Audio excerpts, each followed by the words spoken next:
जय Hind friend, India और prime में आप सभी का स्वागत है। फ्रेंड्स, यहाँ पे देखिए हिंदी साहित्य का इतिहास जो डॉक्टर नगेंद्र की सीरीज को चला रहे हैं उसमें छायावाद के युग के तहत जो है, छायावाद जो युग है उसके तहत हम गद्य की विधाओं में उपन्यास विधा पर चर्चा कर रहे हैं। तो उपन्यास से रिलेटेड देखें तो जो छायावाद काल का दौर मतलब छायावाद का जो काल रहा है 1918 से 36 के दौर में, उसमें आपको किस प्रकार की रचनाएं देखने को मिलती हैं उपन्यास के क्षेत्र में, बहुत ही इम्पोर्टेंट काल रहा है। और देखें तो हिंदी उपन्यास साहित्य के संदर्भ में जो आलोच युग है उसको प्रेमचंद युग की संज्ञा लगभग निर्विवाद रूप से मिली ही है, क्योंकि शेवर सदन का प्रकाशन न केवल प्रेमचंद के साहित्यिक जीवन की वरन पूरे हिंदी उपन्यास का भी एक महत्वपूर्ण घटना का काल रहा है। क्योंकि 1918 में इनका सेवा सदन आता है, तो अभूतपूर्व विकास का एक दौर रहा है। और अन्य सामाजिक आंदोलन भी समानांतर चल ही रहे थे, क्योंकि अपने आप पे समाज सुधार भी जोरों शोरों से था। आज़ादी के लिए लोग बहुत ही तेजी से लगे हुए थे। और उसमें आप देखो कि पहले जो लेखन में था, यानी उपन्यास विधा में, जैसे देवकीनंदन खत्री है, गोपाल राम गहमरी है, हरिकृष्ण जौहर है, ये ऐसे पहली कोटि के कथाकार थे। तो वही गौरी दत्त, श्रद्धाराम फिलौरी, श्रीनिवास दास, बालकृष्ण भट्ट, मेहता लज्जाराम शर्मा, ब्रजनंदन सहाय, ये दूसरी कोटि के रचनाकार रहे। किशोरी लाल गोस्वामी स्थिति कुछ कुछ ऐसी ही थी, यदि उनका झुकाव भी मनोरंजन की ओर ज़्यादा ही था। उस काल के केवल एक उपन्यासकार अगर देखें तो वो थे भुवनेश्वर प्रसाद मिश्र। इनकी रचना दृष्टि अपने समकालीन से थोड़ा सा अलग था। मनोरंजन और प्रचार से ऊपर उठकर उन्होंने उपन्यास को जीवन की अभिव्यक्ति के साधन के रूप में प्रतिष्ठित करने का प्रयास किया था। अब इनमें रचनाओं में देखें जैसे घराऊ घटना, तो घराऊ घटना आप देखिए कि जो 1800 लगभग दिया है कि 93, घराऊ घटना का समय 1893 और बलवंत भूमियार करके 1893 में ऐसी कृतियाँ थी। जैसे प्रेमचंद जी ने भी लगभग 1900 के आसपास बताया गया, 1918 के पूर्व में उर्दू में भी कई रचनाएं की थी, जिनमें से प्रेमा अर्थात दो सखियों का विवाह हम खुरमा व हम शबाब के नाम से बाद में हिंदी में प्रकाशन में आया। इसके आरंभिक उपन्यास असरारे महाविदुर, देवस्थान रहस्य, कृष्णा, रूठी रानी, जलवायु इसार, ये कुछ थे। इनमें प्रेमचंद जी ने भी उपन्यास को मनोरंजन से ऊपर उठाकर जीवन के सीधे संपर्क में लाने का प्रयास किया। उन्होंने आर्य समाज से प्रेरणा अवश्य ग्रहण की, पर उनकी अपनी विशिष्ट जीवन दृष्टि भी थी। और किंतु हिंदी में उपन्यास की कोई परंपरा न होने के कारण प्रेमचंद को उनके समुचित ढांचा फॉर्म नहीं मिल पाया थे, तो संभवतः अपने लिए सही भाषा की तलाश में वे जो नहीं कर पाए। परिणाम ये हुआ कि इस काल में लिखित उनके सभी उपन्यास एक प्रतिभाशाली लेखक के बचकाने प्रयास जैसे नहीं। मतलब कोई भी लेखक देखो जैसे शुरुआत में लिखता है, तो ऐसा तो नहीं है कि वो बहुत ही उसका परिपक्व स्थिति होता है। धीरे धीरे लेखन के प्रयास में वो सुधरता जाता है, जैसे हमारा अनुभव का क्षेत्र विस्तृत होता है। वही चीज़ प्रेमचंद जी के साथ भी हुआ। सेवा सदन उनकी पहली प्रौढ़ कृति है, जहाँ से उनके नए औपन्यासिक जीवन का ही नहीं, हिंदी उपन्यास के एक नए युग का भी शुरुआत हो जाता है। सेवा सदन के बाद देखें तो प्रेमचंद जी के प्रेमाश्रम, प्रेमाश्रम 1922, फिर रंगभूमि 1925, कायाकल्प 1926, निर्मला 1927, गबन 1931, कर्मभूमि 1933, गोदान 1935 शीर्षक 7 मौलिक उपन्यास प्रकाशित हुए। इस बीच उन्होंने अपने दो पुराने उर्दू उपन्यासों का भी हिंदी में रूपांतरण और परिष्कृत किया। जलवायु इसार का रूपांतरण वरदान करके 1921 में प्रकाशित हुआ। फिर हम खुरमा व हम सबाब के पूर्व प्रकाशित हिंदी रूपांतरण प्रेमा अर्थात दो सखियों के विवाह के नाम से हुआ। फिर प्रतिज्ञा शीर्षक से सर्वथा नए रूप में प्रकाशन में आया। एक उल्लेखनीय बात यह है कि शुरुआत में प्रेमचंद अपने उपन्यास पहले उर्दू में लिखते थे, फिर स्वयं उनका हिंदी रूपांतरण करते थे। मतलब पहले वो स्वयं उर्दू में लिखते थे, फिर हिंदी में ट्रांसफर करते, ट्रांसफर नहीं उसको रूपांतरण। सेवा सदन, प्रेमाश्रम और रंगभूमि क्रमशः बाजारे हुस्न देखे। इनके जो जैसे सेवा सदन ने प्रेमाश्रम, इनके उर्दू नाम क्या है, तो सेवा सदन को बाजारे हुस्न और प्रेमाश्रम को गोसाए आफियात और रंगभूमि को चौगाने हस्ती, इन नाम से उर्दू में लिखे गए थे, किंतु प्रकाशित पहले ये हिंदी में हुए थे। वैसे मूल रूप से हिंदी लिखित उनका पहला उपन्यास, मूल रूप से अगर हिंदी में कहा जाए कि पहला प्रेमचंद जी का, तो वो कायाकल्प है। इसके बाद उन्होंने सभी उपन्यासों की रचना हिंदी में ही की। उर्दू की बैसाखी की ज़रूरत उन्हें अब नहीं रह गई थी। धीरे धीरे वो अच्छी स्थिति में हिंदी में आ चुके थे, और हिंदी से वो मतलब एक तरीके से काफ़ी जन जन तक पहुंचने की जो उनकी चेष्टा थी, वो भी प्रयास उनका सफल हो रहा था उसमें। हिंदी उपन्यास को प्रेमचंद की देन अनेकमुखी है। प्रथमतः उन्होंने हिंदी कथा साहित्य को मनोरंजन के स्तर से उठाकर जीवन के साथ जोड़ा। चारों ओर फैले हुए जीवन और अनेक सामयिक समस्याओं, पराधीनता, जमींदारों, पूंजीपतियों और सरकारी कर्मचारियों द्वारा किसानों का शोषण, निर्धनता, शिक्षा, अंधविश्वास, दहेज की कुप्रथा, घर और समाज में नारी की स्थिति, वेश्याओं की जिंदगी, वृद्ध विवाह, विधवा विवाह, सांप्रदायिक वैमनस्य, अस्पृश्यता, मध्यम वर्ग की कुंठाएं आदि ने उन्हें उपन्यास लेखन के लिए प्रेरित किया। प्रेमचंद ने एक एक कर बड़ी बेसब्री से इन समस्याओं और जीवन के विभिन्न पहलुओं को अपने उपन्यासों में स्थान दिया। सेवा सदन में उनका ध्यान मुख्यतः विवाह से जुड़ी समस्याओं, तिलक दहेज की प्रथा, कुलीनता का प्रश्न, विवाह के बाद घर में पत्नी का स्थान आदि और समाज में वेश्याओं की स्थिति पर भी पड़ा। निर्मला में दहेज प्रथा और वृद्ध विवाह से होने वाले पारिवारिक विघटन तथा विनाश का चित्रण है। कृषक जीवन की समस्याओं के चित्रण का प्रथम प्रयास उन्होंने प्रेमाश्रम में किया और उसे पूर्णता प्राप्त हुई गोदान में। वैसे प्रेमचंद जी ने मान्य रूप से अपने प्राय सभी उपन्यासों में और विशेष रूप से रंगभूमि है, कर्मभूमि है, इनमें ग्रामीण स्थिति का चित्रण भी किया, पर गोदान को तो ग्रामीण जीवन और कृषि संस्कृति का महाकाव्य कह सकते हैं। ग्रामीण जीवन का जितना सच्चा और व्यापक प्रभावशाली चित्रण हिंदी के किसी अन्य उपन्यास में नहीं देखा जा सकता, वो आपको गोदान में देखने को मिलेगा। महात्मा गांधी से प्रभावित होने के कारण ही नहीं, अपितु मानवतावादी दृष्टि के कारण भी देश की सांप्रदायिक समस्या प्रेमचंद की चिंता का मुख्य विषय थी। इस समस्या को सेवा सदन विशेष रूप से कायाकल्प में प्रस्तुत किया। सेवा सदन, रंगभूमि, प्रतिज्ञा, कर्मभूमि और गोदान, इनमें ये सारी रचनाएं, चाहे सेवा सदन हो, रंगभूमि हो, प्रतिज्ञा हो, कर्मभूमि हो, गोदान हो, इन सभी में आपको अंतर्जातीय विवाह के प्रश्न को उठाया दिखाया गया है। उच्च वर्गीय और मध्य वर्गीय समाज में जो नारी की स्थिति है तथा अपने अधिकारों के प्रति उनकी क्रमशः जो उभरती गई जागरूकता है, वो भी दिखती है। विधवा विवाह का प्रश्न आपको प्रतिज्ञा में उठाया दिखाया गया है। मध्यम वर्ग की कुंठाओं का सबसे अच्छा चित्रण गबन और निर्मला में देखने को मिलता है। सेवा सदन और कर्मभूमि में भी इसकी झलक दिखती है। समाज में हरिजनों की स्थिति और उनकी समस्याओं का चित्रण आपको कर्मभूमि में मिलेगा।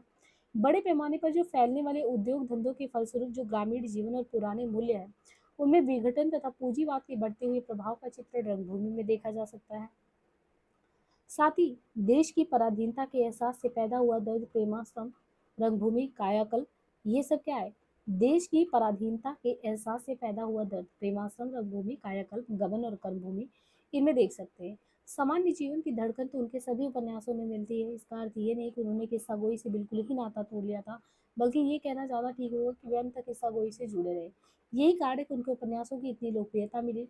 19वीं शताब्दी के अंतिम दशक में देवकी नंदन खत्री ने कौतूहल उत्पादक चौंकाने वाली जो नई नई घटनाओं को सृष्टि बनाकर कथा या रोचकता पैदा की, जबकि प्रेमचंद जी जो भी लिखते थे उनके विषय वस्तु में सहज सामान्य मानवीय व्यापारों को मनोवैज्ञानिक स्थितियों से जोड़कर देखा गया। उनके आरंभिक उपन्यासों में घटनाओं की सृष्टि का भी प्रयास लक्षित है और धीरे धीरे वे इस पुराने रोग से मुक्त होते गए और गोदान में पहुंचकर उन्होंने किस्सा गोई की उस कला को प्रस्तुत करने में सफलता प्राप्त की जो घटनाओं पर नहीं, मनोवैज्ञानिक स्थितियों से युक्त सहज सामान्य मानवीय व्यापारों को जीती है। उनका वैशिष्ट इस बात पर निहित है कि उन्होंने सामयिक समस्याओं को अपने उपन्यासों का आधार बनाने के बावजूद जीवन की सहज सामान्य धारा को उचित महत्व दिया। उनके उपन्यासों में समस्याओं और आदर्शवादी समाधान का महत्व उत्तरोत्तर कम होता गया और जीवन धारा की ताजगी तथा यथार्थता क्रमशः प्रमुख होता चला गया। अपने अंतिम उपन्यास गोदान में भी वे आदर्शों से मुक्त नहीं हो पाए हैं, पर गोदान में सामान्य जीवन धारा की अत्यंत सशक्त अभिव्यक्ति हुई है। अपने अन्य उपन्यासों में भी उन्होंने समाज के विभिन्न वर्गों के व्यक्तित्वों की समान जिंदगी को उनकी संपूर्ण मार्मिकता में प्रस्तुत किया है। विशेषता ये है कि सामान्य जिंदगी की ये बौरे मनोवैज्ञानिक स्थितियों से संकलित है, जिनकी पृष्ठभूमि में जीवन का गहरा और व्यापक अनुभव देखने को मिलता है। प्रेमचंद ने अपने उपन्यासों में समाज के विभिन्न वर्गों का चित्रण किया है। इनमें सबसे ज्यादा अहम किसका है? किसानों का। गोदान में आप देखते हैं जो मुख्यतः गांव में रह रहे हैं और समूची आबादी का लगभग 75% कहाँ है? गांव में। इसके बाद उन्होंने फिर किसको उठाया? मध्य वर्ग को। अपने उपन्यासों का जैसे किसान को बनाया वैसे मध्य वर्ग को बनाया। अभिजात वर्ग और नागरिक जीवन का चित्रण उन्होंने किया तो, लेकिन बहुत ही कम किया। और जहाँ ऐसे स्थल आए हैं जहाँ उनका मन रमा नहीं, गोदान में जैसे नागरिक जीवन की चित्रण की संभावनाएं थी, किंतु उसका प्रमाणिक और पर्याप्त चित्रण वहाँ नहीं मिलता। उपन्यास में कुछ नागरिक पात्रों के दर्शन अवश्य होते हैं, पर वे किसी विशेष अर्थ में नहीं। नगर जीवन की विशेषताओं जैसे कोलाहल, दौड़ धूप, तंगी, भीड़, घुटन, गंदगी, बेकारी, होटल, रेस्टोरेंट, शुल्क, औपचारिकता, भयानक जीवन, संघर्ष आदि का बहुत प्रमाणिक चित्रण गोदान में कहीं दिखाई नहीं देता। गोदान की तथाकथित नगर कथा के पात्र प्रेमचंद के नारी विषयक, प्रेम विषयक और देश सेवा विषयक आदर्श के प्रतिपादन के निमित्त खड़े हुए हैं, न कि वे नगर जीवन के अंग। लगभग यही बात उनके अन्य उपन्यासों में आए नागरिक पात्रों के विषय में भी कही जा सकती है। हाँ, उनके उपन्यासों में शोषक वर्ग का, जमींदारों, साहूकारों, सरकारी कर्मचारियों तथा पुरोहितों का यथार्थ और प्रमाणिक चित्रण हुआ है। इनमें जमींदार वर्ग के प्रति प्रेमचंद की सहानुभूति उन्हें उच्च कोटि का कलाकार ही नहीं, संतुलित दृष्टि संपन्न सामाजिक आलोचक भी सिद्ध करती है। तत्कालीन जमींदार एक ओर किसान का शोषण करता तो दूसरी ओर वह बैंकरों, दलालों और अंग्रेज सरकारों के शोषण का शिकार भी करता। तत्कालीन सामंती ढांचा भव्य और डरावना दिखाई पड़ने पर भी भीतर से बिल्कुल खोखला दिखता है। प्रगतिवाद या साम्यवाद के प्रति दुराग्रही लेखकों की दृष्टि इस खोखलेपन की ओर नहीं जाती, किंतु प्रेमचंद ने अपनी सूक्ष्म अवलोकन क्षमता से न केवल इसे लक्ष्य किया, अपितु सहानुभूति के साथ इसे अपने उपन्यासों में प्रस्तुत भी किया है। प्रेमचंद यद्यपि राष्ट्रप्रेमी और देशभक्त लेखक है, पर उन्होंने अपने उपन्यासों में राष्ट्रीय भावना को सशक्त अभिव्यक्ति नहीं दी है। मतलब वो राष्ट्रप्रेमी और देशभक्त लेखक थे, ऐसा नहीं कि नहीं थे, लेकिन वे राष्ट्रीय भावना को सशक्त अभिव्यक्ति नहीं दे सके। जगह जगह ऐसा लगता है कि वे इस ओर बढ़ना तो चाहते हैं, पर उनकी व्यवहारिक बुद्धि जैसे रास्ता रोककर खड़ी हो जाती है। ये सामाजिक सुधारों तथा प्राकृतिक विपत्तियों में सहायता कार्य करने वाली सेवा समितियों के गठन और उनकी गतिविधियों का तो वर्णन करते हैं, और सत्याग्रह या स्वतंत्रता प्राप्ति के निमित्त किए गए आंदोलन के चित्रण से बचते हैं। ये बात प्रेमाश्रम, रंगभूमि, गबन और कर्मभूमि सब में देखी जा सकती है। इसी प्रकार कतिपय सामाजिक समस्याओं को सही संदर्भ में उठाने पर भी वे उन्हें उचित तर्कसंगत परिणति नहीं दे पाए हैं। कई उपन्यासों में अंतरजातीय विवाह की समस्या उठाई गई है। दो विभिन्न जातियों के युवक युवतियों में प्रेम संबंध स्थापित हुआ है, पर प्रेमचंद उस संबंध को विवाह में बदलने के पूर्व ही प्रेमी प्रेमिका को मृत्यु या किसी अन्य बहाने से एक दूसरे से अलग कर देते हैं। जैसे सोफिया विनय, अमरकांत सकीना, चक्रधर मनोरमा आदि प्रेमी युगलों की कहानी। प्रतिज्ञा में विधवा विवाह की समस्या को उठाकर भी वे अमृत राय और पूर्णा का विवाह संपन्न नहीं करा पाते। केवल आप गोदान में देखो तो माता दीन और शीलिया का विवाह दिखाने का साहस उन्होंने किया, और भी 1936 में बिल्कुल लास्ट में जाते।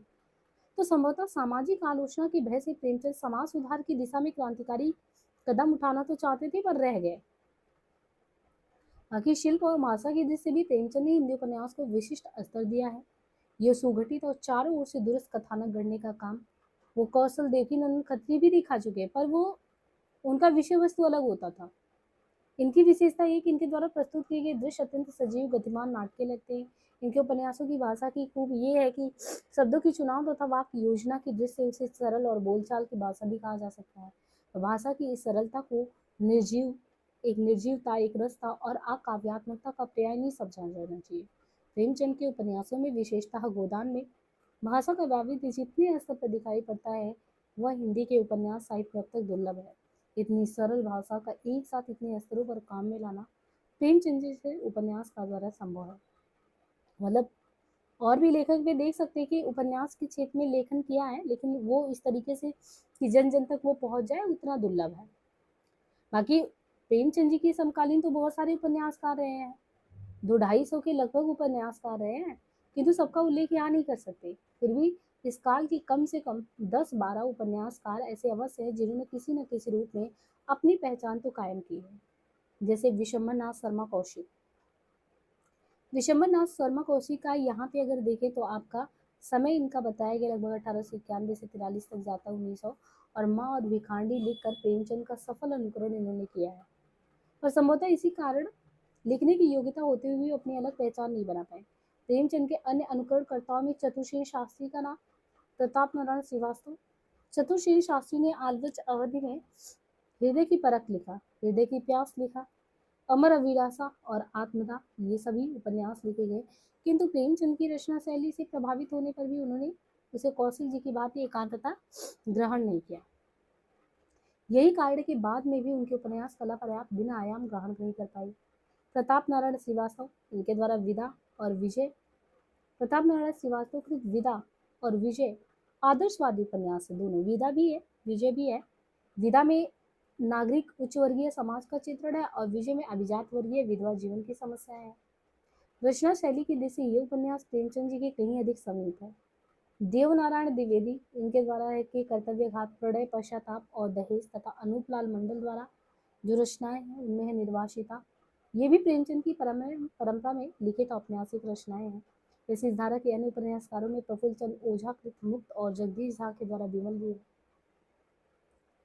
कालक्रम की दृष्टि से देखें तो विवेच्य काल में सबसे पहले शिवपूजन सहाय ने हिंदी उपन्यास को प्रेमचंद से भिन्न मार्ग पर ले जाने का प्रयास किया। शिवपूजन जी ने लिखा देहाती दुनिया 1926 में, और ये क्रूढ़ी को तोड़ने का प्रयास किया। एक साहसी कदम था, किंतु शायद ये कदम समय से पहले उठा लिया गया। इसलिए इस उपन्यास का संचित मूल्यांकन 1950 ईस्वी के लगभग आंचलिक उपन्यास का आविर्भाव होने पर हुआ। प्रेमचंद युग की सबसे अक्खड़ और इसलिए सबसे बदनाम उपन्यासकार हुए बेचन शर्मा, जिन्होंने चंद हसीनों के खतूत करके चंद हसीनों के खतूत क्या 1927, दिल्ली का दलाल वही 1927, बुधवा की बेटी 1928, शराबी 1930 आदि उपन्यासों में समाज की बुराइयों को, उनकी नंगी सच्चाइयों के बिना किसी लाग लपेट के बड़े ही साहस के साथ किंतु सपाट बयानी के रूप में प्रस्तुत किया। उन्होंने समाज के उस वर्ग को अपने उपन्यास का विषय बनाया जिसे दलित या पतित वर्ग कहते हैं, और उसके चित्रण में उन्होंने किसी प्रकार के सील या अभिजात शिष्टता का परिचय नहीं दिया। इस कारण उनके उपन्यास में एक ओर सच्चाई अपने नग्न रूप में आई है तो दूसरी ओर वह परिचयबाजी के निकट पहुंच जाती है, जो किसी कृति को कला रूप में परिणित नहीं होने देती। उग्र के सभी उपन्यास सुधारवादी दृष्टिकोण से लिखे गए हैं, इसलिए भी वे श्रेष्ठ कला रूप में परिणित नहीं हो पाए हैं। दूसरी ओर उनकी सपाट बयानी अधकचरे और कम उम्र पाठकों की रुचि को विकृत करने के खतरे से भी युक्त है, जिससे उनका सुधारवादी उद्देश्य भी पूरा नहीं हो पाता। जैसे उल्लेखनीय है कि चंद हसीनों के खतूत पत्रात्मक विधि में लिखा गया हिंदी का पहला उपन्यास है। उग्र के अनुकरणकर्ताओं में विषय की दृष्टि से ऋषभ चरण जैन, शिल्प की दृष्टि से अनूप लाल मंडल। ऋषभ चरण जैन ने उग्र की बात तत्कालीन समाज के वर्जित विषयों पर दिल्ली का कलंक, दिल्ली का व्यभिचार, वेश्यापुत्र, रहस्यमयी आदि उपन्यासों की रचना की, और अनूप लाल मंडल ने पत्रात्मक प्रवृत्ति में समाज की वेदी पर और रूपरेखा शीर्षक उपन्यास का प्रणयन किया। प्रेमचंद के समकालीन में देखिए प्रसाद हैं, इसलिए उल्लेखनीय है कि प्रसाद जी ने न केवल कविता और नाटक के क्षेत्र में वरना इनकी रचनाओं में उपन्यास भी है। कंकाल 1929 में, तितली भी 1934 में।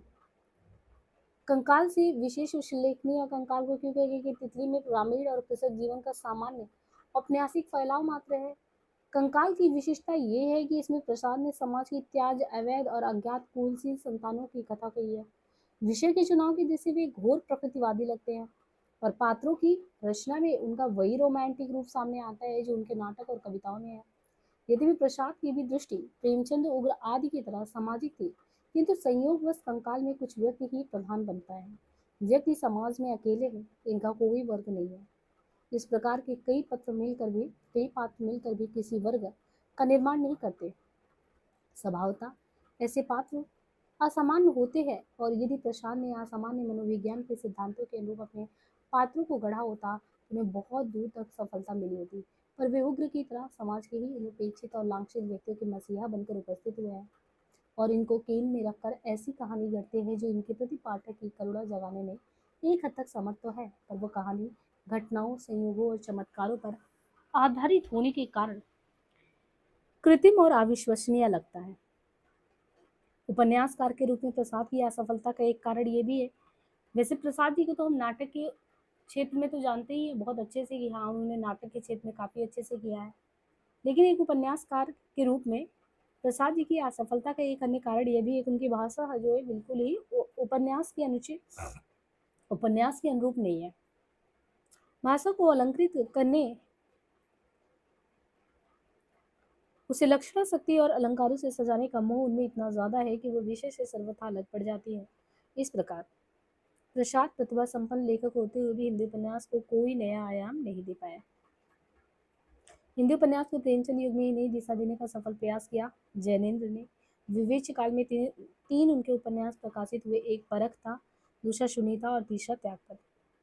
हिंदी उपन्यास को उनसे जो पाना था वो उन्हीं कृतियों में मिला। परख में समकालीन सामाजिक उपन्यासों की परंपरा से, जिसके सर्वश्रेष्ठ लेखक प्रेमचंद सर्वश्रेष्ठ लेखक थे, अलग लेख पर चलने का प्रयास किया। लेखक ने व्यापक सामाजिक जीवन को अपने उपन्यासों का विषय न बनाकर व्यक्ति मानस की शंकाओं, उलझनों और गुत्थियों का चित्रण किया। उनके उपन्यासों की कहानी अधिकतर एक परिवार की कहानी होती है, और वे शहर की गली और कोठरी की सभ्यता में ही सिमट कर व्यक्ति पात्रों की मानसिक गहराइयों में प्रवेश करने की कोशिश करती है। जैनेन्द्र की अगर कोई त्रुटि है तो ये है कि वे अपने पात्रों की पहेली बनाकर छोड़ देते हैं, और पाठक उस मनोवैज्ञानिक पहेली को सुलझाने के असफल प्रयत्न में उलझा रह जाता है। जो उन्होंने हिंदी उपन्यास को असंदिग्ध रूप से नई दिशा प्रदान की और उपन्यास को सामाजिक यथार्थ ही नहीं मनोवैज्ञानिक यथार्थ के क्षेत्र में भी प्रवेश करने की राह सुझाई है। इस प्रकार उन्हें हिंदी में मनोवैज्ञानिक उपन्यासों की परंपरा का पुरस्कारकर्ता माना जा सकता है। वैसे उन्होंने हिंदी उपन्यास को नए शिल्प और नई भाषा में भी समृद्ध किया। परख में यद्यपि उन्होंने प्रेमचंद की दृश्यात्मक और परिदृश्यात्मक पद्धति को निश्चित रूप में अपनाया, पर सिलसिलेवार कहानी कहने की जरूरत जितनी प्रेमचंद समझते थे उतनी जैनेन्द्र नहीं। परख, सुनीता, त्यागपत्र भी वयस्क और संवेदनशील पाठकों के लिए लिखे गए उपन्यास हैं। देखिए, विषय और शिल्प दोनों ही दृष्टियों से देखें तो जैसे त्यागपत्र है, त्यागपत्र में समूची कथा एक पात्र विशेष के और लेखन बिंदु से प्रस्तुत की गई है, जो निश्चय ही नाटकीकरण की विकसित पद्धति है। कथ के अनुरूप उनकी भाषा में भी नवीनता है, सादगी उनकी भाषा की विशेषता है, पर वो प्रेमचंद की भाषा की सादगी से अलग है। कोई भी दो व्यक्ति एक जैसा कैसे लिख सकता है? जैनेन्द्र की भाषा स्वागतालाप अथवा खुद से या बहुत हुआ तो किसी आत्मीय से चुपचाप की जाने वाली बातें उसका प्रमाण है। इसलिए सरल होने पर भी आंतरिक मनोभावों को व्यक्त करने की उसमें अद्भुत क्षमता है। इसमें संदेह नहीं कि हिंदी उपन्यास को जैनेन्द्र की देन महत्वपूर्ण है। प्रेमचंद के बाद उन्होंने ही हिंदी उपन्यास को विशेष व्यक्तित्व प्रदान किया। इस काल के अन्य प्रमुख उपन्यासकारों में भगवती शरण वर्मा, राधिका रमण प्रसाद सिंह, सियाराम शरण गुप्त, भगवती प्रसाद वाजपेयी, वृंदावन लाल वर्मा, राहुल सांकृत्यायन, सूर्यकांत त्रिपाठी निराला आदि उल्लेखनीय है। भगवती शरण वर्मा ने चित्रलेखा 1900 चित्रलेखा लिखा 1934 की रचना पाठकों के बीच पर्याप्त लोकप्रियता प्राप्त की, पर उपन्यास में जीवन की धड़कन न होने के कारण इसका कोई अस्थायी मूल्य नहीं रह गया। 1936 में इनका जो है 3 वर्ष नामक उपन्यास छपा, जो अपनी अंशपंखी भावुकता के कारण पाठकों में काफी लोकप्रिय हुआ। राधिका रमण प्रसाद सिंह, इन्होंने लिखा राम रहीम।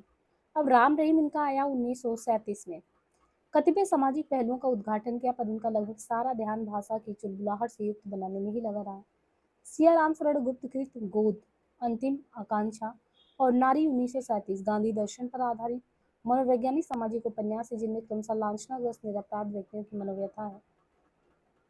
भगवती प्रसाद वाजपेयी, इनके उपन्यास प्रेम पथ, मीठी चुटकी, अनाथ पत्नी, त्यागमयी लालिमा, इनमें मध्यवर्गीय पारिवारिक सामाजिक जीवन की मनोविश्लेषणात्मक चरित्र मिलता है।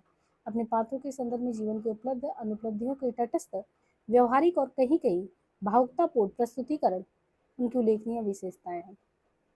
वृंदावन लाल वर्मा, इनका है संग्राम, लगन, प्रत्यागत, कुंडलीचक सामाजिक उपन्यास है। गढ़कुंदार 1929, विराटा की पद्मिनी 36 ऐतिहासिक पृष्ठभूमि में, जहाँ लेखक का अविष्ट विभिन्न सामाजिक समस्याओं के संदर्भ में जीवन का आदर्शात्मक यथार्थ निरूपण करना, वही शुद्ध ऐतिहासिक उपन्यासों की रचना परंपरा का आरंभ करने का श्रेय भी उन्हें प्राप्त है। राहुल सांकृत्यायन ने इस काल में मौलिक उपन्यासों के स्थान पर शैतान की आंखें, विस्मृति के घर में, सोने की ढाल प्रवृत्त अनुदित उपन्यासों की रचना की है। इस काल में स्वच्छंदतावादी पद्धति के प्रेम मूलक उपन्यासों की रचना का श्रेय निराला जी को जाता है। निराला जी ने लिखा अप्सरा, अलका, अप्सरा इनका 1931 में, 33 में अलका है, प्रभावती 36 में है, निरूपमा है 36 में। भले ही ये प्रसाद की कथा साहित्य की भांति विषय निरूपण और शैली दोनों की दृष्टि से उनकी कवि चेतना से प्रभावित है, किंतु इनके उल्लेख के बिना इस काल के उपन्यास साहित्य का विश्लेषण अधूरा रह जाएगा। तो निष्कर्ष निकाल के ये कह सकते हैं ना कि विवेच्य काल को हिंदी उपन्यास का स्थापना काल कह सकते हैं। जहाँ प्रेमचंद ने हिंदी उपन्यास को पहली बार साहित्य का दर्जा प्रदान किया, वहीं जैनेन्द्र ने उसे आधुनिक बनाया। वहाँ प्रसाद है, कौशिक, अग्र, वर्मा, वाजपेयी, निराला, इन लोगों ने अपने अपने ढंग से उसको और समृद्ध किया। अब जब हम छायावाद पढ़ते तो छायावाद काल में जैसे उपन्यास के बारे में पढ़ा, ऐसे ही कहानी की विधा में देखें तो क्या क्या हुआ। हिंदी कहानी का प्रसार और परिमाण दोनों ही दृष्टियों से वास्तविक विकास विवेच्य काल में ही हुआ, यानी छायावाद काल में ही, विवेच्य काल में ही कह रहे हैं। और चाहे परिमाण में यानी मात्रा में एक तरीके से, और किस तरीके से कहानी का विकास, दोनों ही। जैसे प्रेमचंद इस काल के उपन्यास साहित्य के एक छत्र सम्राट थे, उसी प्रकार कहानी क्षेत्र में भी अद्वितीय स्थान रखते रहे। इस अवधि में उन्होंने लगभग 300 तो टोटल कहानियां उनकी पढ़ते, 200 तो इसी में लिख लिया गया। उनके कहानी लेखन की सबसे बड़ी खासियत ये है कि स्वयं उनकी ही कहानियों में हिंदी कहानी के विकास की प्राय सभी अवस्थाएं आपको दिख जाती हैं। जैसे जब वो शुरुआत में कहानी लिखते थे तो किस्सा गोई, आदर्शवाद और शोध्यस्ता और यदि भी व्यवहारिक मनोवैज्ञानिक अप्रोच देकर मानव चरित्र के सूक्ष्म उद्घाटन की क्षमता के फलस्वरूप देखे, तो प्रेमचंद जी ने अपनी कहानियों के विशिष्ट जो स्थान देने का, यानी विशिष्ट रूप देने का काम किया, तो उनकी आरंभिक कहानियों का कच्चापन और यथार्थ की उनकी कमजोरी पकड़ अत्यंत स्पष्ट है। इन कहानियों में हम एक अत्यंत प्रबुद्ध कलाकार को कहानी के सही ढांचे या शिल्प की तलाश में संघर्षरत पाते हैं, जैसे बलिदान, आत्माराम, बूढ़ी काकी, विचित्र होली, गृहदा, हार की जीत, परीक्षा, आप बीती, उद्धार, शवा सिर गए हूँ, शतरंज की खिलाड़ी, माता का हृदय, कजाकी, सुजान भगत, इस्तीफा, अलगोजा, पूछ की रात, तावान, होली का उपहार, ठाकुर का कुआं, बेटों वाली विधवा। अब आपको देखिए, एक तरफ से 200 कहानियां करीबन उन्होंने इसी कालखंड में लिख दिया। वैसे पूरे समूचे जीवन काल में अगर 300 कहानियों को ही लिख रहा, पूरे 1918 से 36 के दौर में ही इन्होंने बलिदान इनका बताया गया वही 1918 के आसपास। और आत्माराम 20 में, बूढ़ी काकी लिखा गया 1921 में है, विचित्र होली 21 में, गृदा 22 में, हार की जीत 22 में, परीक्षा 23 में, आप बीती 23 में, उद्धार 24 में, सवा तीर गेहूं 1924, शतरंज की खिलाड़ी 24, माता के हृदय 25, कजाकी 26, सुजान भगत, इस्तीफा, अलगोजा 1929, पूछ की रात 30 में, तावान 31, होली का उपहार, ठाकुर का कुआं, नशा, बड़े भाई साहब, कफन। ये कहानियों में इस तलाश की रेखाएं स्पष्ट देखी जा सकती है। प्रेमचंद की कहानियां अपने आसपास की जिंदगी से जुड़ी हैं, वे ग्रामीण जीवन से ज़्यादा जुड़ी हैं। अतः उनकी अधिकतर कहानियों का विषय गांव की जिंदगी से मिश्रिता है, पर उनकी बहुतेरी कहानी वही कस्बाई जिंदगी, सत्याग्रह आंदोलन, स्कूल और कॉलेज, जमीन, साहूकार, कॉलर की यही समय, इसे उनके अनुभव क्षेत्र के वैविध्य और विस्तार का भी पता चलता है। यदि भी कलात्मक विकास की दृष्टि से प्रेमचंद की कथा रचना काल को उपखंडों में बांटना बहुत संघर्ष प्रतीत नहीं होता, फिर भी 1930 ईस्वी को एक अस्पष्ट विभाजक रेखा के रूप में रखा जा सकता है। इसके पूर्व की कहानी अपने संदर्भों से गहरे रूप से जुड़ी होने के बावजूद कमजोर है। बौद्ध प्रेमचंद का आदर्शवादी दृष्टिकोण, परंपरागत मूल्यों में उनकी आस्था और उनका इच्छित विश्वास, यहाँ तक कि उनका अंधविश्वास उनकी पूर्ववर्ती कहानियों पर हावी रहा है।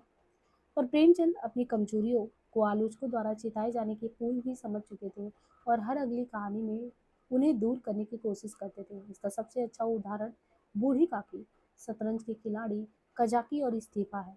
जैसे कहानियां, इनमें आपको आदर्शवादी समाधान, पुराने मूल्यों के प्रति आस्था की अभिव्यक्ति, समाज की आलोचना आदि कम और कुछ मार्मिक स्थितियों को उनकी पूरी मनोवैज्ञानिकता और यथार्थता में उभारने की कोशिश ज्यादा है। प्रेमचंद की 1930 ईस्वी के बाद की कहानियां उनकी पूर्ववर्ती कहानियों से नितांत अलग है। यानी 1930 ईस्वी के बाद की कहानियां पहले वाली कहानी से अलग है। यदि भी इनमें भी कुछ निहायत कमजोर कहानियां मिल जाती है, पर इस काल की अधिकतर कहानियों का स्वर और तेवर पहले से बदला हुआ है। एग्जाम्पल के लिए पूस की रात, ईदगाह, बड़े भाई साहब, ठाकुर का कुआं, तवान, ज्योति, कायर, होली का उपहार, कफन। प्रेमचंद जी की इस काल की कहानी में सच्चाई को उनके नगनतम रूप में ही देखने का प्रयास नहीं, उनके उस पहलू को भी पकड़ने की चेष्टा है जिसकी ओर साधारणतः दृष्टि नहीं जाती। पूस की रात, तवान और कफन तो प्रेमचंद की नहीं, हिंदी की बेजोड़ कहानियां हैं। कोई आश्चर्य नहीं कि आधुनिक हिंदी कहानी को इन्हीं कहानियों से जोड़ने की चेष्टा आज हो रही है। इस अवधि की कहानियों में प्रेमचंद का आदर्शवादी दृष्टिकोण भी है और वह अधिकतर छिपा हुआ ही नहीं, कहानियों के साथ घुला हुआ भी है। प्रेमचंद जी की इस काल की कहानियां निसंदेह हिंदी कहानी को एक कसौटी देने में समर्थ हो सकी है। इस काल के दूसरे प्रमुख कहानीकार हैं जयशंकर प्रसाद। यद्यपि उनकी पहली कहानी ग्राम है सन 1911 में ही हिंदी में छप चुकी थी, तथापि उनकी महत्वपूर्ण कहानी संग्रह प्रतिध्वनि 1926, आकाशदीप 1929, आदि 1931, इंद्रजाल 1936 ये विविध काल में प्रकाश में आए।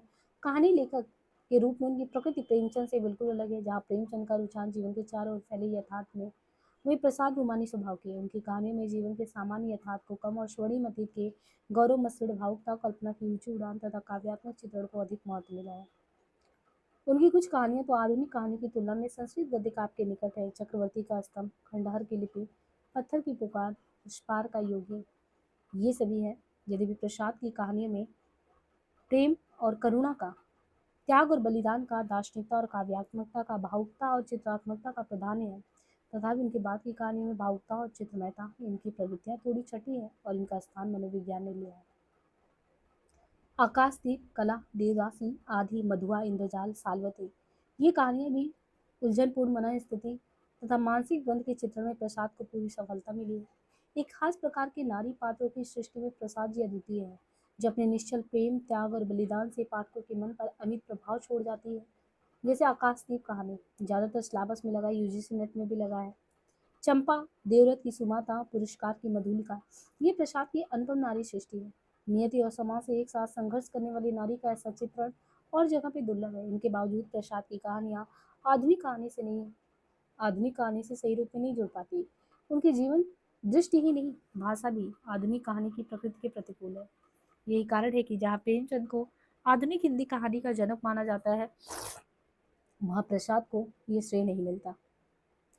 विवेक काल के अन्य कहानी लेखकों में विशंबरनाथ शर्मा कौशिक और सुदर्शन विशेष उल्लेखनीय है। दोनों ही प्रेमचंद की परंपरा के कहानीकार माने जाते हैं। कौशिक जी की रक्षाबंधन कहानी यद्यपि 1912 में छप चुकी थी, पर उनकी कहानी कला में विशेष निखार जाके 1928 में गल्पबंदी, चित्रशाला 2 भाग में, प्रेम प्रतिमा, मणिमाला, कल्लोल। प्रेमचंद की बात उन्होंने अपने आसपास की जिंदगी से कहानियों के विषय चुने और पारिवारिक जीवन की अनेक समस्याओं, बाल विवाह, वृद्धा प्रथा, दहेज प्रथा आदि का अंकन किया। ग्रामीण जीवन की अपेक्षा उन्होंने नगर जीवन को ज्यादा ही चित्रित किया। सुदर्शन की कहानी संग्रह में सुदर्शन सुधा, सुदर्शन सुमन, तीर्थ यात्रा, पुष्पलता, गल्प मंजरी, सुप्रभात, परिवर्तन, ये कुछ उल्लेखनीय है। विषय चयन की दृष्टि से उन्होंने भी तत्कालीन जीवन की ज्वलंत समस्याओं को आधार बनाया। कौशिक और सुदर्शन ने यद्यपि कुछ अच्छी कहानियां लिखी, जैसे कौशिक की ताई और पगली, सुदर्शन के हार की जीत, कवि की स्त्री आदि पर प्रेमचंद की तरह विकास की संभावना नहीं दिखती। फिर भी प्रेमचंद की आरंभिक कहानियों तथा कौशिक और सुदर्शन की कहानी में पर्याप्त समानता देखने को मिलता है। वही संयोग के आधार पर कथानक की योजना, किसी आदर्श को केंद्र में रखकर कथा की बुनावट, हृदय परिवर्तन के नुस्खे से सामाजिक समस्याओं का समाधान, हर जगह पूर्ण की विजय और परंपरागत मूल्यों की स्थापना।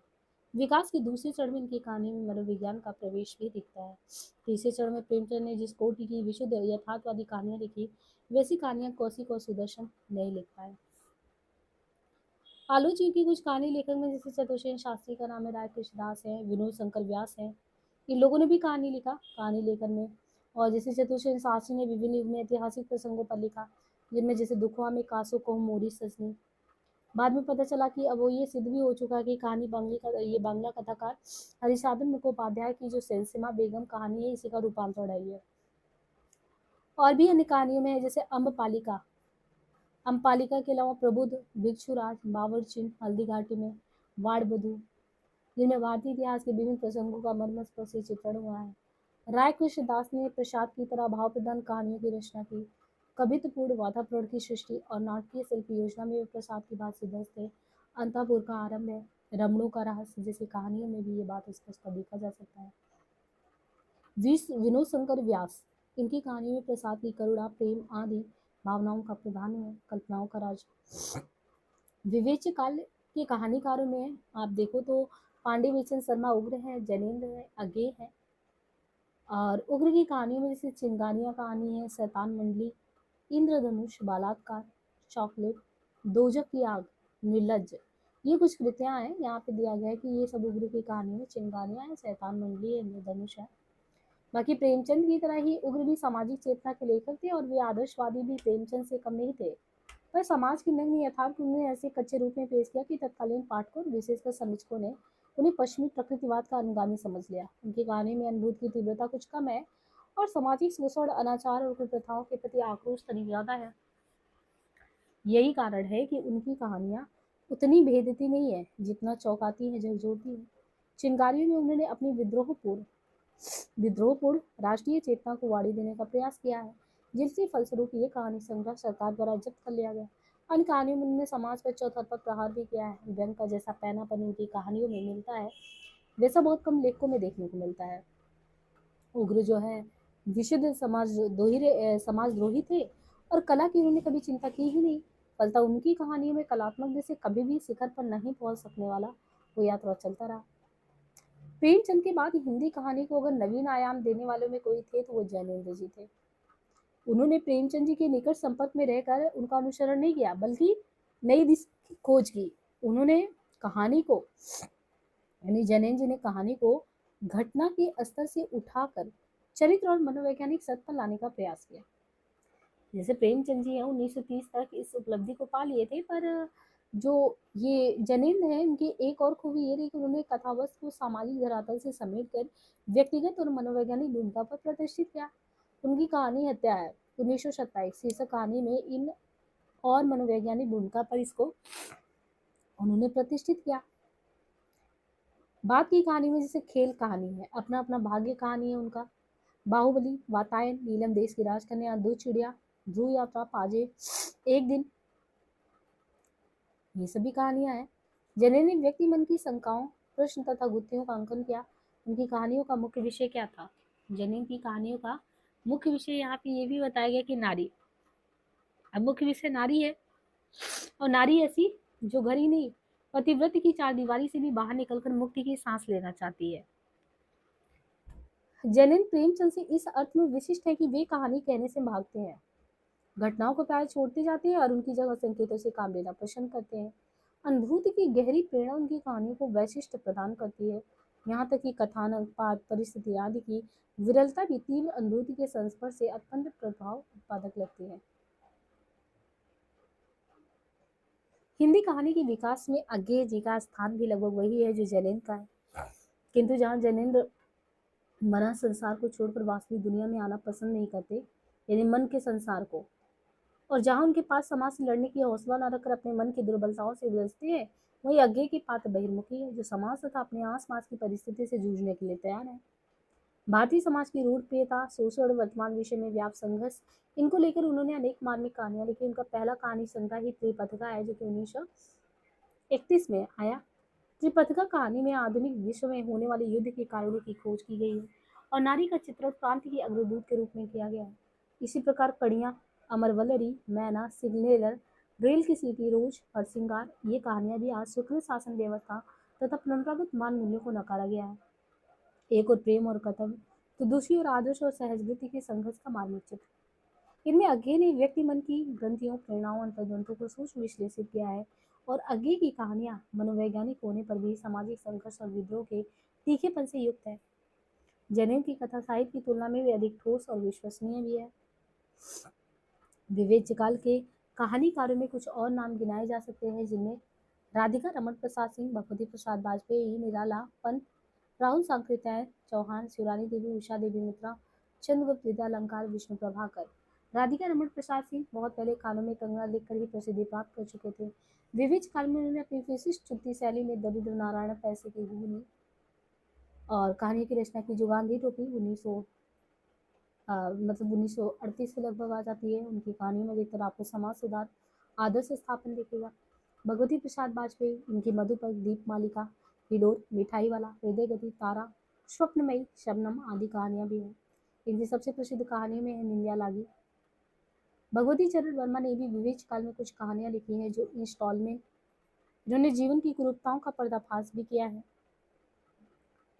और छायावाद के प्रसिद्ध कवि निराला और पंत ने भी कहानियां लिखने का प्रयास किया था। जैसे निराला जी ने श्रीमती गजानन शास्त्री, पद्मा और लिली, ये कहानियां लिखी जिनमें काव्यात्मक वातावरण की सृष्टि ज्यादा है। और पंत की कहानी पान वाला नामक कहानी इस काल में लिखी गई थी, जिसमें अनुभूति पक्ष की प्रधानता है।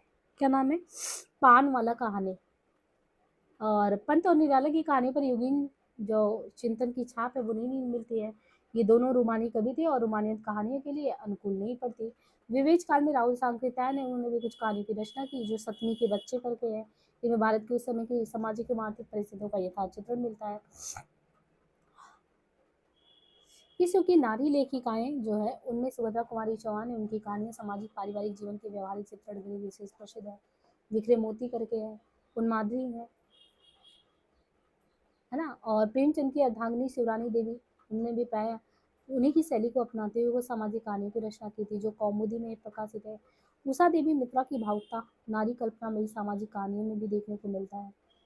केहू का मृत मृदंग, गोधुली, देवदासी, मन का मुंह आदि की रचना उन्होंने इसी अवधि में की थी।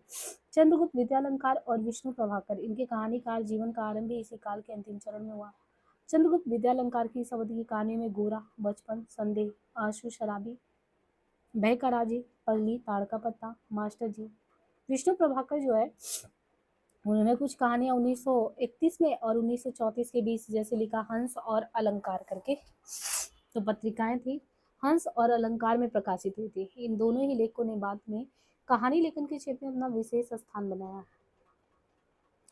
कुल मिला के हिंदी कहानी के विकास में देखें तो विकास की दृष्टि से विवेक काल का उल्लेखनीय महत्व है। प्रेमचंद ने हिंदी कहानी को मजबूत नींव ही नहीं दी, उसे काव्यात्मक ऊंचाई भी दी। कौशिक है, सुदर्शन है, उग्र है, राहुल जी है, इन्होंने कहानी को सामाजिक पीड़ा की अभिव्यक्ति का सफल माध्यम भी माना। जैनेन्द्र और अज्ञे ने भी मनोविश्लेषण को आधार बनाकर नवीन प्रयोग किए, जहाँ से हिंदी कहानी की ये एक नवीन धारा का सूत्रपात हुआ। अब इसी तरीके से देखिए कहानी के बाद आपका जो इस काल में है वो निबंध के युग के बारे में पूरा डिटेल से दिया गया है। निबंध के बाद आपका समालोचना आ जाएगा। इसको जब भी आप लोग करें ना कि क्रम से करें तो ये लगेगा कि हाँ आपने जो है इस किताब से जो है आपने पूरा डॉक्टर नगीन वाली किताब को कर लिया, हिंदी साहित्य के इतिहास को, और अपने पास जो मूल टेक्स्ट हो ना उसको भी करें। यहाँ पे देखिए गद्य साहित्य की अनुविधाएं भी है, तो हम इसको एक पार्ट में और कर देंगे, नहीं तो बहुत लेंदी हो जाएगा। ठीक है, तो यहाँ पे आपने कहानी और उपन्यास वाला पार्ट देख लिया छायावादियों में, जो कि बहुत ही इम्पोर्टेंट था, और अच्छे से करते जाइए। और जिनको भी मुझसे बराबर जुड़कर पढ़ाई करना है तो ये है नंबर, यहाँ पे आप मैसेज कर सकते हैं। पेड क्लास एक चलता है इवनिंग में, और आप कांटेक्ट कर सकते हैं रेगुलर पढ़ने के लिए। आज के लिए इतना ही जो है, धन्यवाद।